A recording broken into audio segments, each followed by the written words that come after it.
What do you think of when you hear the word debate?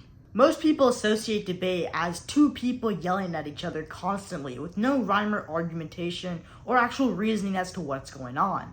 Though that misconception is far from the truth. Debate is much more organized and civilized than a lot of people realize. But moreover, debate can also help you build future speech and research skills as you go on in your debate career. In today's video, we're going to be talking about public forum debate, which is a two-person debate event in which you debate against another opposing team and compete to see who gets the judge's ballot. Now, it's important to keep in mind that debate isn't only a two-person event. There's also other debate events that might interest you, such as Congress or LD, which we can talk about in another series, but the best debate event to get into if you're a beginner or a newbie is public forum, in my humble opinion, because it is the easiest to adapt to and learn as a whole. Now, if you don't already know who I am, my name is Vivon Sadare, and I am a current sophomore in high school teaching young debaters as a debate coach how to get better at debate, how to get introduced to debate, and how to utilize debate, not only in the actual event itself, but also how to use the skills you learn from debate to the broader world and context of even things like your college applications. I started this program, Bel Air Debate Academy, because I wanted to give people an opportunity to get introduced to debate and to get into the event for free without needing external coaching or support from their school, which is often hard to get. But that's enough introduction for now. For now, let's get straight into exactly everything you need to know about public forum and how to debate. First, let's tackle the obvious question. What is public forum debate? Public forum debate is currently one of the most popular debate events right now. All it is it's a two-person debate event in which you, your team of two, compete against another team of two, usually from a different school.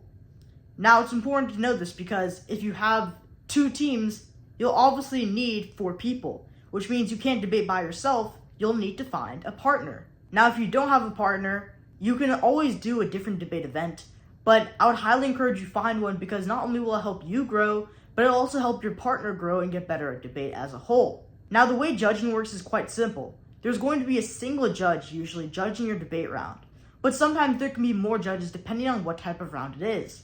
For example, if you are in an elimination rounds, sometimes there could be up to 7 judges judging one round.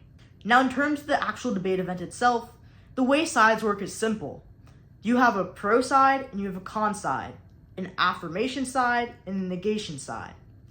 These pro/affirmation sides always support the resolution or the topic, while the con or negative sides always are against the topic. Oh, and by the way, if you don't know where to find your topic, you can simply go to NSDA and look for the section on public forum, which will have all the topics for the current month or for the current season listed, and will show you the vote and all the information you need to know about the topic. Now, when it comes to the results of the debate, it can get a little bit complex, so stay with me here. Sometimes your judge will announce the results directly after the round, and they'll tell you exactly who won and give everybody direct feedback, especially for person to person. But again, that's not always true.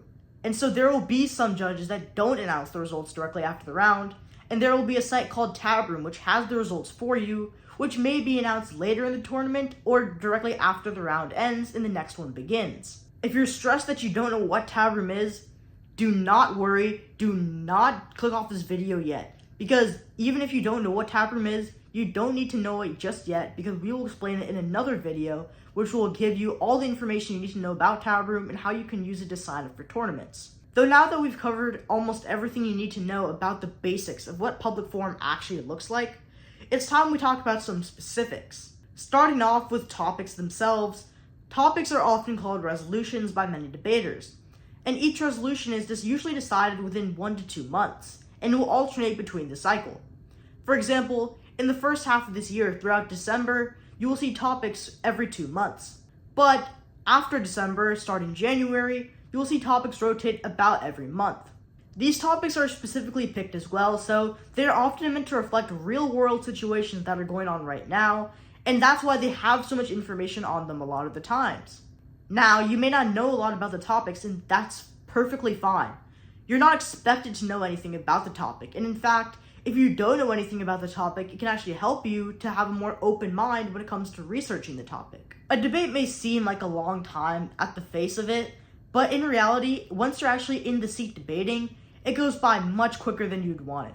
Your prep time is not a lot and the speeches are very short, and so it feels much more fast-paced and more direct. For example, a typical debate round in PF is supposed to last only 45 minutes, but most of them even stretch past an hour because of simply how much delays and time stalls are involved. I'll leave the discussion here for now because we do have another video that covers the exact structure that you need to know for PF in detail, but this video is going to be focusing more on PF as a whole rather than just the round itself. And so you can check out that video if you are more interested in looking at the round structure by its own.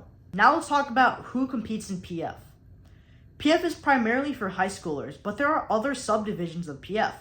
For example, the middle school circuit of PF has been growing rapidly, and there's even some elementary schoolers who are joining in on the middle school circuit on a more local level. Either way, it doesn't really matter your age. You could be almost any age and participate in debate actively.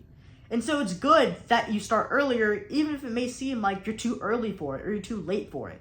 Because no matter how late or how early you are, developing these skills at any point in time is going to be great help, not only for you in the classroom, but also as you go on throughout life and seek different career paths. Now remember, you don't need any prior experience to start debate, and you do not need to be talkative or outgoing in order to be good at debate.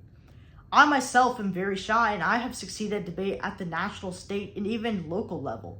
And I'm still very shy even after doing debate. But now, I can at least put on a good speech voice, and I understand how to communicate better with others despite having constant fear about my talking and about how I actually speak. Oh, and one more thing. You do not need to have an existing debate program or go to a wealthy school in order to participate in debate. There are tons of small schools in debate that have their own teams or their own competitors. And while they may not do so well every now and then, they still have their moments where they shine and where they do extraordinary and really blow everybody out of the water. And that pretty much concludes it for today's episode.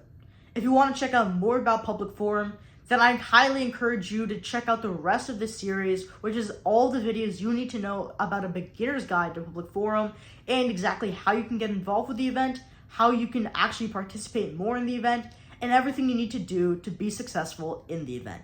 Make sure to like and subscribe to Blair Debate Academy, and I'll see you very soon. Peace.